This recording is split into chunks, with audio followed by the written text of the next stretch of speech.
नमस्कार। Class 12th accountancy. हमने अपनी लास्ट क्लास में एडमिशन ऑफ न्यू पार्टनर्स से रिलेटेड एक टॉपिक के अंतर्गत पॉइंट समझाया था, एकोमुलेटेड प्रॉफिट एंड लॉस को शेयर करना। अवितरित लाभ एवं हानियों को बांटने के लिए कुछ पॉइंट्स हमने क्लियर किए थे कि जैसे ही हमारे पास एक नया पार्टनर आता है उस टाइम जो पुराने साझेदारों का रिजर्व्स है उन रिजर्व को पुराने पार्टनर्स लेके जाते हैं, जिसके रिलेटेड हमने एंट्रियां करी थी।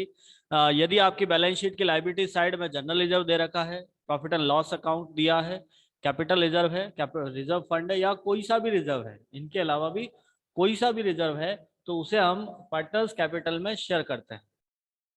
उसको आप पार्टनर्स कैपिटल में बांटते हो। नेक्स्ट बात करते हैं, यदि आपकी असिस्ट साइड में दिया हुआ है तो भी उसे क्लियर करना होता है, जैसे P&L डेबिट बैलेंस है, प्रिलिमिनरी एक्सपेंसेज है वगैरह। कुछ ऐसे एडजस्टमेंट हैं जिनको आपको पार्टनर्स कैपिटल में ओल्ड रेशियो में शेयर करना है, हमें ओल्ड रेशियो में बांटना होता है। ये इज इट क्लियर? ये समझ में आ गया था आपको कल? आज इससे रिलेटेड न्यूमेरिकल क्वेश्चन ट्राई करते हैं। अपनी बुक का पृष्ठ संख्या 28, 27 कल हमने किया था। आज हम 28 नंबर क्वेश्चन थोड़ा सा ट्राई करेंगे। पृष्ठ में लिखा है, लीला और मीना फॉर्म में साझेदार है, लाभ हानि 5:3 में करती है। मेरे पास दो पार्टनर है, लीला और मीना। उनका रेशियो था 5:3। 1 अप्रैल 2017 को वे ओम को प्रवेश देती है। हमने ओम को एडमिशन दिया है। प्रवेश की तिथि पर लीला व मीता के तुलन पत्र में सामान्य संचय, मतलब हमारे पास जनरल रिजर्व था 16,000, general reserve 16,000। Is it clear? लाभ हानि खाता 24,000, प्रॉफिट एंड लॉस अकाउंट। अब आपको आगे लिखा है क्रेडिट, जमा का मतलब होता है क्रेडिट, जिसका वैल्यू था 24,000। ओम के प्रवेश पर उपरोक्त मदों के व्यवहार हेतु रोजनामचा प्रविष्टियां दीजिए। देखिए, जब एक पार्टनर एडमिशन लेता है तो अपनी बैलेंस शीट में जो भी रिजर्व दे रखे हैं उन सबको बांटना है। एक सिंपल सी एंट्री करनी है हमको, जर्नल रिजर्व अकाउंट डेबिट,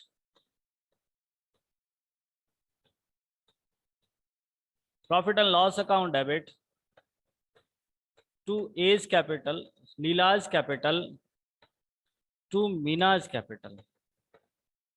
हम लीला और मीना को ये पूरा अमाउंट बांट देंगे, 16,000, 24,000। अब हमारे पास दोनों अनुपात है, पुराना है 5:3, नया है आपका 5, 3 और 2। हमेशा ध्यान रखना, कोई सा भी रिजर्व पुराने अनुपात में बढ़ता है। कैसा भी रिजर्व होगा तो वो कौन से रेशियो में बटेगा? पुराने अनुपात में। Is it clear? समझ में आ गया आपको? कोई सा भी रिजर्व है आपको पुराने अनुपात में ही बांटना होगा। सर। चलिए, अब हमारे पास टोटल रिजर्व है 16 और 24, कितना हुआ? 24,000 प्लस 16,000, 40,000। 40,000 को आप पुराने अनुपात में बांटोगे। पुराना अनुपात है आपका 5:3 इंटू 5/8। तो एल का आ गया 25,000, एम का आएगा 15,000। ये था आपका 28 नंबर क्वेश्चन। स्क्रीनशॉट ले लीजिएगा, नेक्स्ट आगे वाला क्वेश्चन समझाते। एक ही एंट्री करनी है आपको, ज्यादा कुछ करना नहीं है। General reserve account debit, profit and loss account debit to Leela's capital to Meena's capital. General reserve का वैल्यू था 16,000, प्रॉफिट एंड लॉस अकाउंट का वैल्यू है 24,000। दोनों को आप ऐड करके लीला और मीना के पुराने अनुपात में आप इसको शेयर कर दोगे। अगला प्रश्न देखते हैं। अमित और विनय फॉर्म में साझेदार है, उनका लाभानी अनुपात 3:1 है। 1 अप्रैल 2017 को वे रंजन को फॉर्म में प्रवेश देते हैं। रंजन के प्रवेश पर लाभ हानि खाता 40,000 रुपए नाम शेष, नाम यानी डेबिट बैलेंस बता रहा है वो आपको। जब भी आपको प्रॉफिट एंड लॉस का डेबिट बैलेंस दिया हुआ है, जब आप इसे पार्टनर्स में शेयर करोगे तो पार्टनर्स कैपिटल डेबिट करना है। हमारे पास पुराने पार्टनर है Amit, capital account debit, Vinay's capital account debit to partners capital, to P&L account. जो हमारा P&L अकाउंट क्रेडिट था, उस डेबिट बैलेंस बता रहा था, उसे आप क्रेडिट करके सॉल्व करोगे। नेक्स्ट अमाउंट है आपके पास में 40,000। अब 40,000 को आपको शेयर करना है 3:1 में। एक ही रेशियो दिया हुआ है, आप इसको बांट दोगे 30,000 और 10,000 में। ये आपका 29 नंबर क्वेश्चन सॉल्व हुआ। Is it clear? समझ में आ गया ये? नेक्स्ट आगे बढ़ते हैं। ये समझ में आया सबको? अनीता जी, खुशबू जी, पूजा जी, ईशा जी? Yes sir. चलिए यस सर। अगला प्रश्न बड़े ध्यान से समझेगा। नेक्स्ट अगला प्रश्न न्यूमेरिकल क्वेश्चन 30।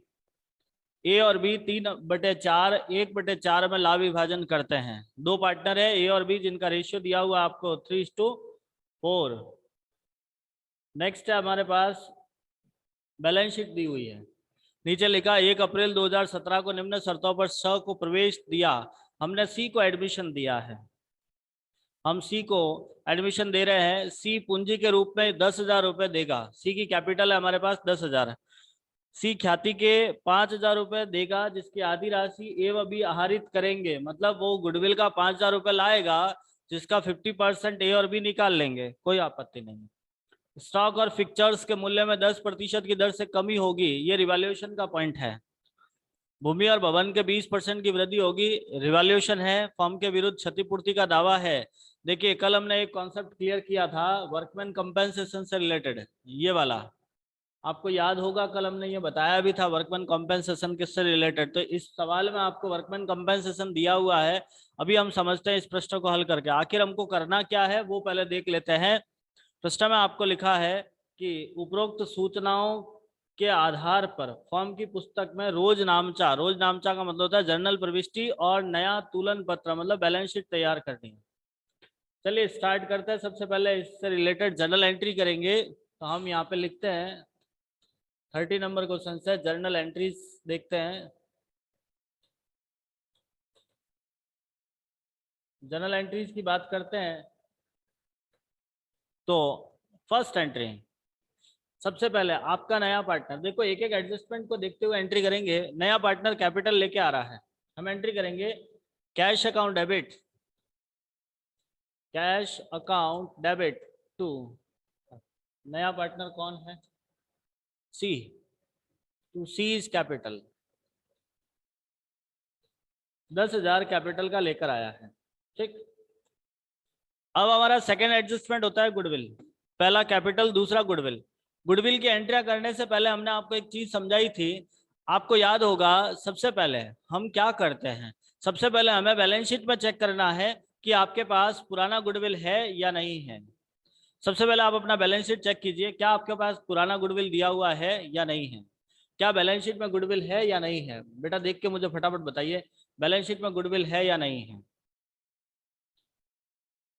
अनीता जी, ईशा जी, खुशबू सोलंकी, खुशबू सोनी, बताइए बेटा फटाफट, क्या आपकी बैलेंस शीट में गुडविल है? नहीं सर। नहीं दे रखा है। यदि होता तो बंद कर लेते, लेकिन नहीं है। नहीं है मीन्स छोड़ दीजिएगा। सेकंड प्रश्न, क्या आपका नया पार्टनर गुडविल का पैसा कैश में ला रहा है या नहीं ला रहा है? क्या नया पार्टनर गुडविल कैश में लाया या नहीं लाया? सवाल को पढ़कर मुझे बताने की कोशिश करें कि नया पार्टनर गुडविल कैश में ला रहा है या नहीं ला रहा है।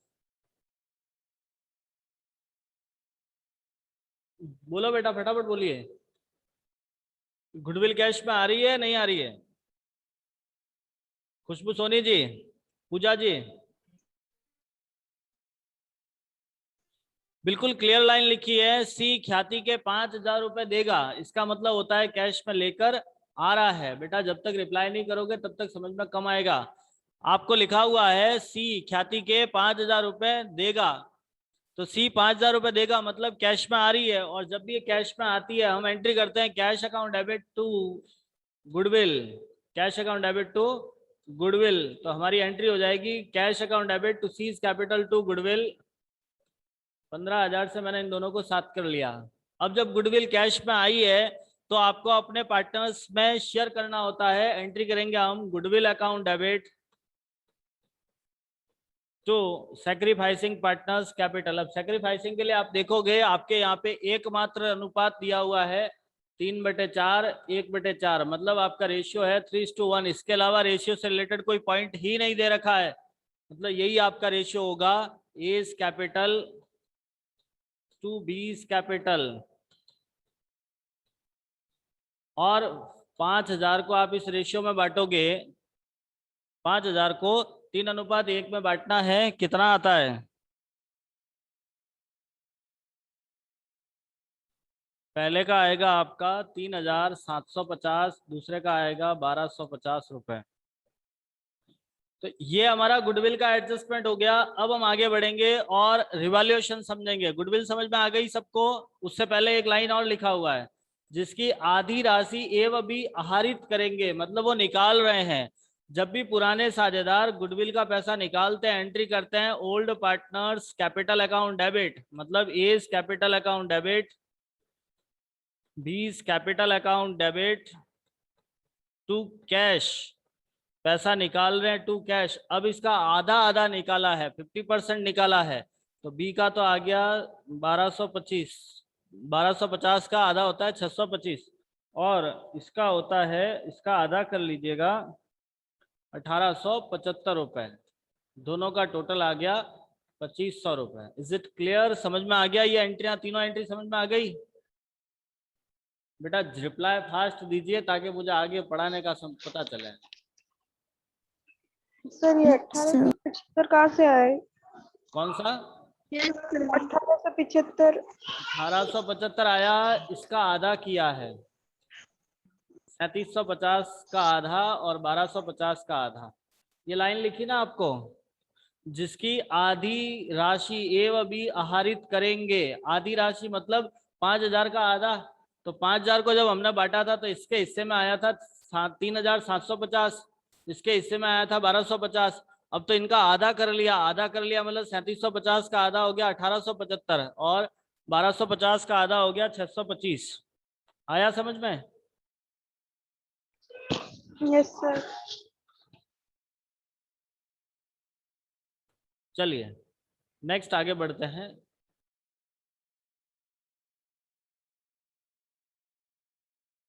अगली एंट्रियां करते हैं। नेक्स्ट एंट्री आपकी रिवैल्यूएशन से रिलेटेड है। आगे लिखा स्टॉक और फिक्चर्स के मूल्य में 10% की कमी होगी। मुझे बताओ स्टॉक और फिक्चर्स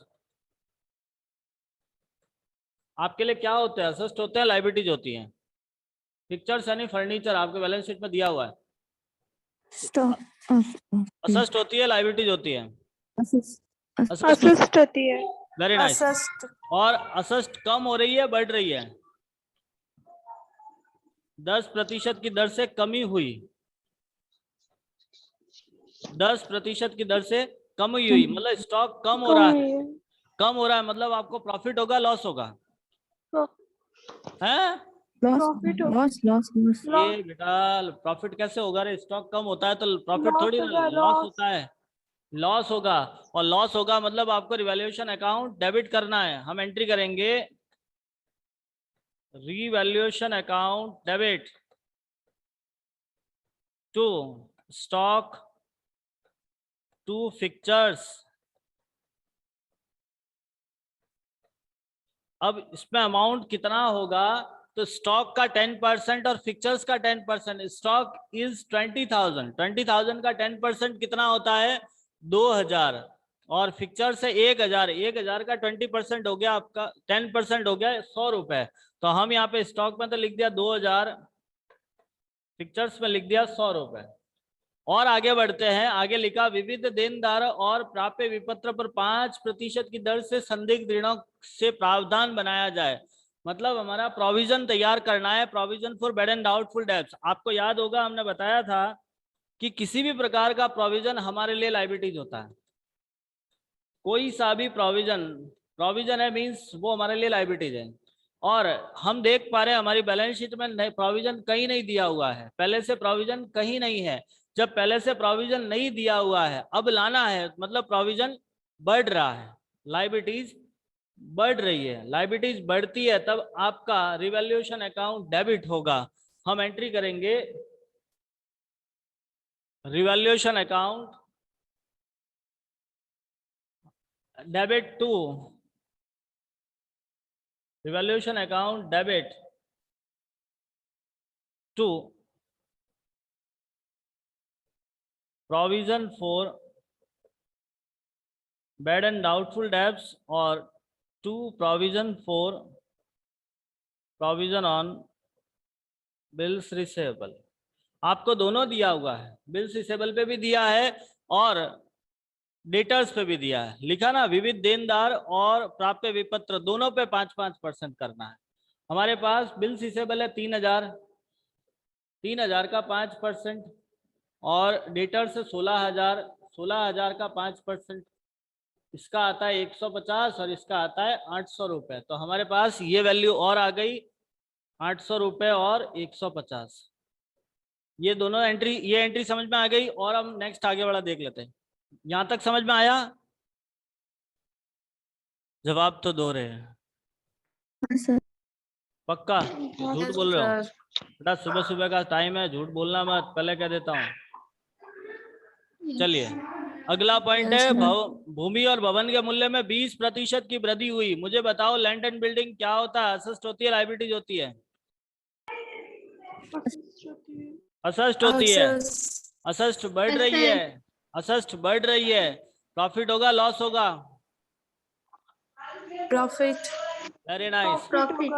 और जब प्रॉफिट होगा तो हमको रिवैल्यूएशन डेबिट करना पड़ेगा, क्रेडिट करना पड़ेगा। तो फिलहाल तो एक बार इसकी तो टोटल लगा दीजिए 2000 और ये हो गया आपका 2000, ये हो गया 3050 रुपये,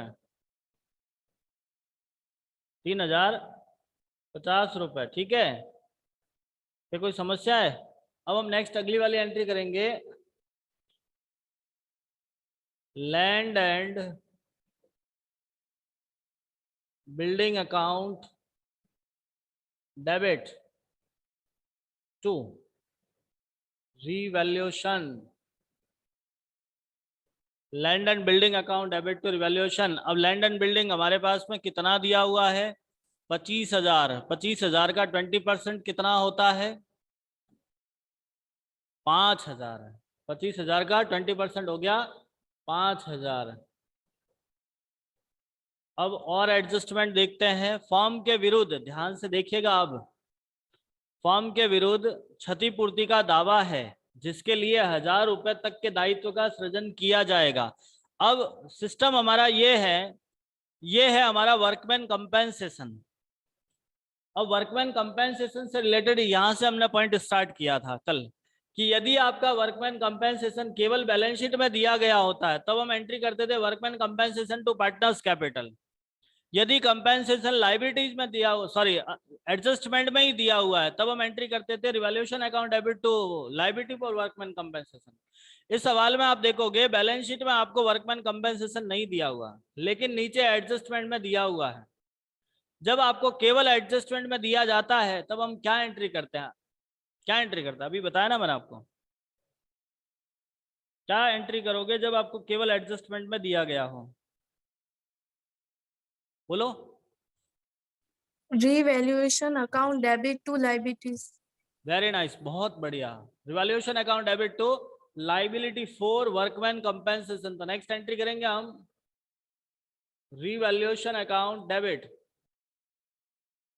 टू लाइबिलिटी फॉर कंपेंसेशन। ठीक है, और ये है आपका 1000 रुपए।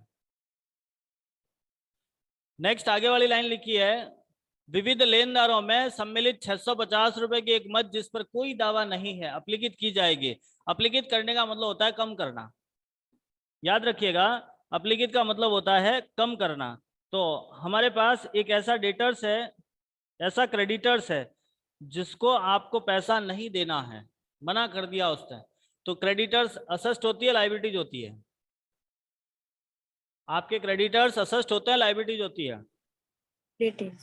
हैं? असेस्ट होती है, लायबिलिटीज होती है? लायबिलिटी। Very nice. लायबिलिटीज बढ़ रही है, कम हो रही है? यहाँ आपकी लायबिलिटी बढ़ रही है, कम हो रही है? कम हो रही है। आपके क्रेडिटर्स कम हो रहे हैं और जैसे ही लायबिलिटी कम होती है आपको प्रॉफिट होता है। आया समझ में? एंट्री कर लेंगे हम creditors account debit to revaluation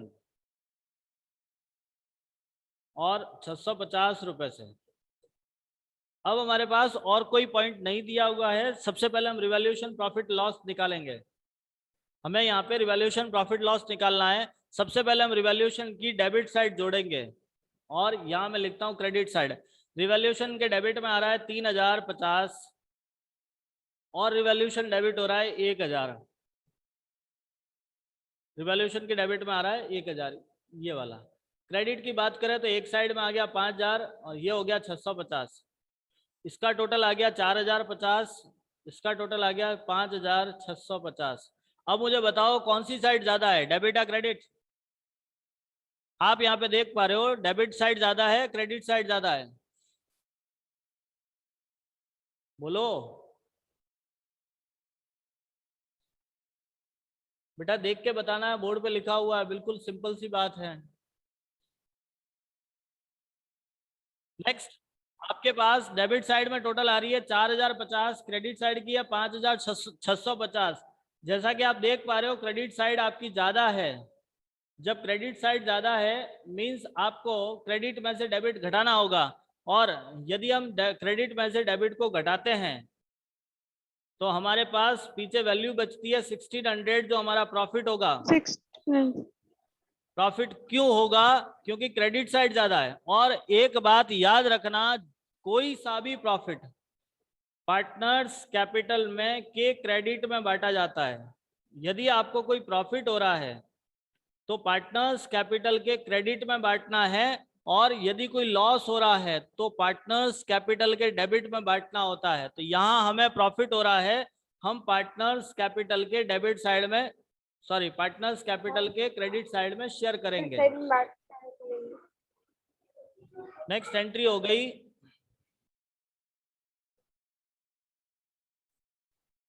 revaluation account debit. Revaluation account debit to A's capital to B's capital. याद रखिएगा रिवैल्यूएशन प्रॉफिट हमेशा पुराने साझेदारों में बढ़ता है। 1600 रुपए आपका प्रॉफिट था। अब आप देखोगे आपके पास रेशियो दिया हुआ है 3:1, मतलब आप इसको 3:1 में बांटोगे, कितना कितना पैसा आएगा? 1600 को 3:1 में बांटिए, इस तरह से बढ़ता है।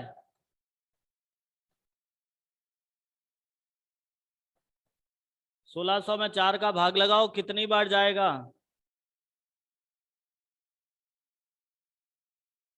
ये वैल्यू आएगी 1200, 400।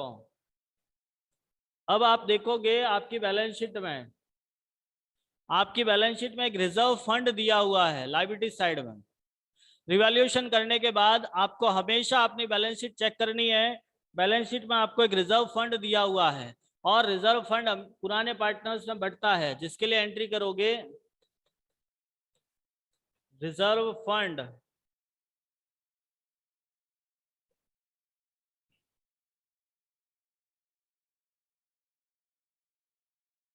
Reserve fund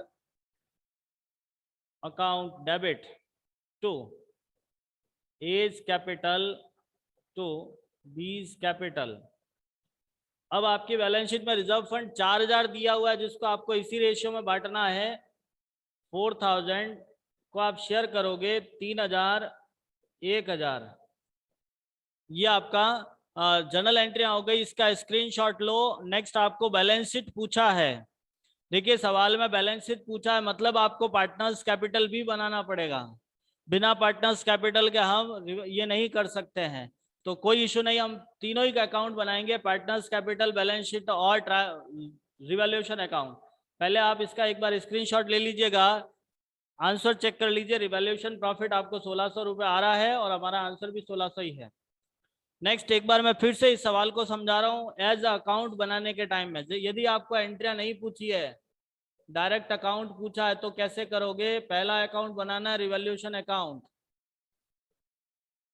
first account create करोगे रिवैल्यूएशन अकाउंट। अब एक एक एडजस्टमेंट देखना है। स्टॉक और फिक्चर्स के मूल्य में 10% कमी करनी है। स्टॉक और फिक्चर्स दोनों असिस्ट होते हैं, कम करना है मतलब आपको डेबिट साइड में लिखना है to stock to fixtures, stock का आएगा 2000, इसका आ गया 100 रुपए। नहीं समझ में 100 आए तो रुपए। नहीं समझ में आए तो रोक के पूछ लेना, ठीक है। हालांकि ये पॉइंट हमने अभी समझे हैं, इसलिए मैं ज्यादा डिस्कस नहीं करूंगा। विविध देनदार और प्राप्य विपत्र पर 5% संदिग्ध ऋण आयोजन, दोनों ही लाइबिलिटीज होते हैं, अमाउंट बढ़ रहा है इसलिए लिखेंगे हम 2। Provision for provision for bad and doubtful debts और 2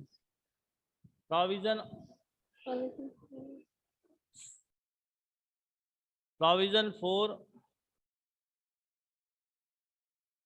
बिल्स रिसीवेबल, इसका आया था 800 रुपए, इसका आया था 150। Is it clear? दोनों समझ में आ गए?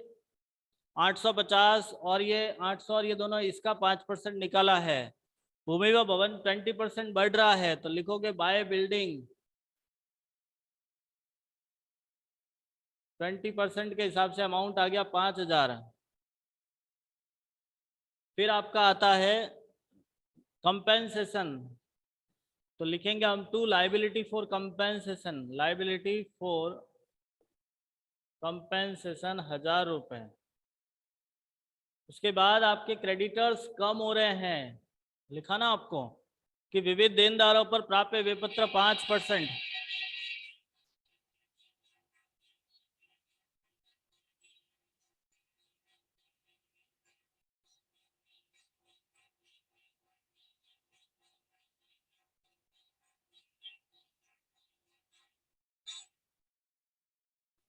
अब इसका हमने बैलेंसिंग फिगर निकाल लिया। बाय 2 पार्टनर्स कैपिटल 1600 रुपए, जिसमें ए का आएगा आपका 1200, बी का आ गया 400।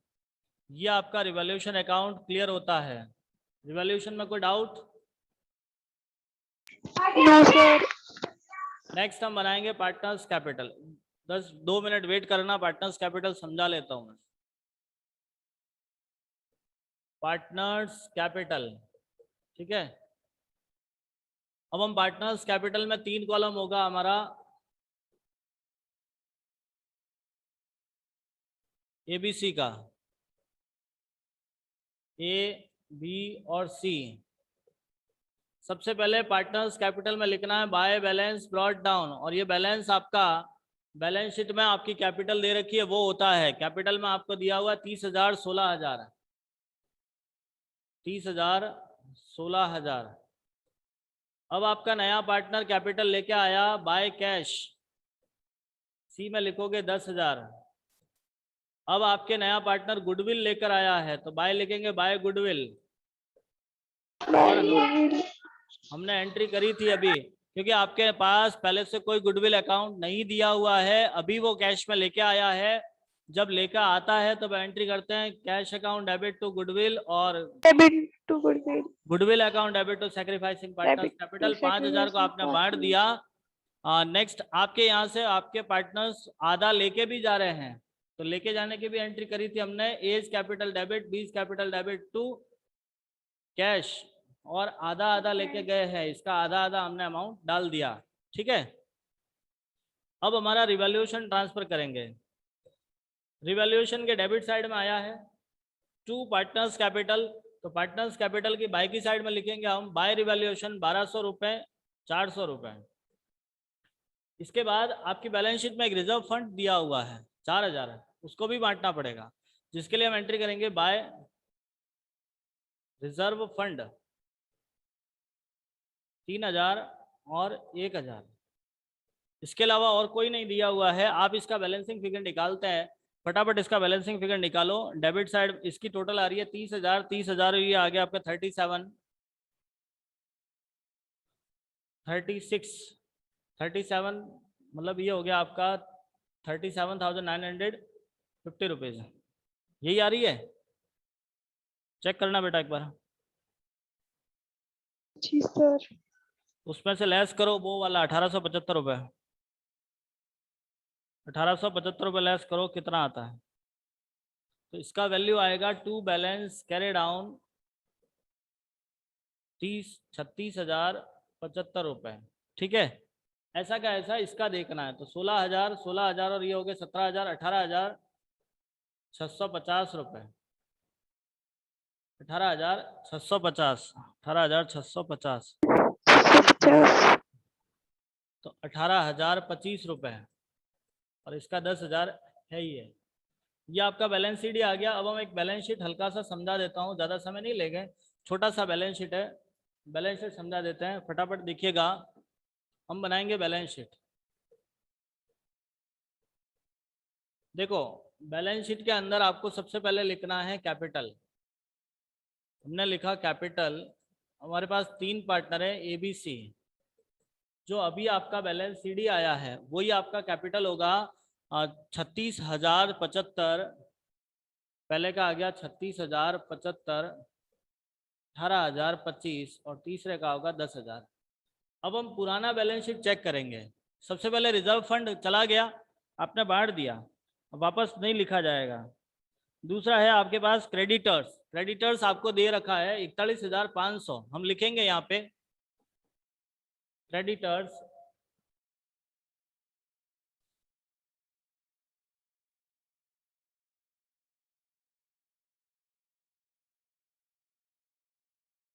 हमको लिखना है क्रेडिटर्स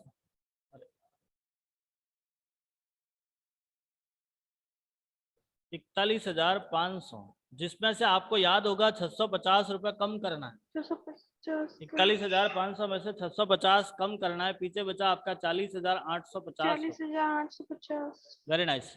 नेक्स्ट लाइबिलिटी साइड में और कोई नहीं है। असिस्ट में देखोगे सबसे पहले लिखा है बैंक। बैंक आपके पास में है 2,650 रुपये, 26,500 प्लस आपके 10,000 वो लेके आया था, 5,000 गुडविल का और 2,500 रुपये उसने निकाल लिया। ये कैलकुलेशन आप कर लीजिएगा। बिल्स रिसेबल दिया हुआ है, बिल्स रिसेवेबल 3,000 था, जिसमें से आपने प्रोविजन लेस कर दिया 150 रुपये, 2,850 रहेगा। फिर आपका डेटर्स दिया हुआ था 16,000, जिसमें से आपको प्रोविजन लेस करना है 800 रुपये, 15,200 रुपये बचा। स्टॉक दिया हुआ था 20,000, जिसमें से आपने 2,000 कम कर लिया, पीछे बचा 18,000। फिक्चर्स दिया हुआ है 1,000 था, जिसमें से 100 रुपये कम कर लिए, 900 रुपये बचा। लैंड एंड बिल्डिंग है 30,000, क्योंकि वो 25,000 था, 5,000 आपने और ऐड कर लिया। इधर आपके एक लाइबिलिटी क्रिएट हुई है, लाइबिलिटी फॉर कंपेंसेशन 1,000 रुपये से। ठीक है, तो इसका स्क्रीनशॉट लो और इसका टोटल लगाना। जहाँ जहाँ जो जो कैलकुलेशन बाकी बची है वो आपको करनी है। आंसर नहीं आए तो मुझे वापस पूछ लीजिएगा। नेक्स्ट इससे आगे दो सवाल आपको करने हैं, जो मैं आपको अभी भेजता हूँ, PDF है, वो दोनों आप ट्राई करोगे। नहीं समझ में आया तो मुझे पूछ लीजिएगा। Thank you. इससे आगे हम अपनी अगली क्लास में समझते हैं। धन्यवाद। 1 मिनट।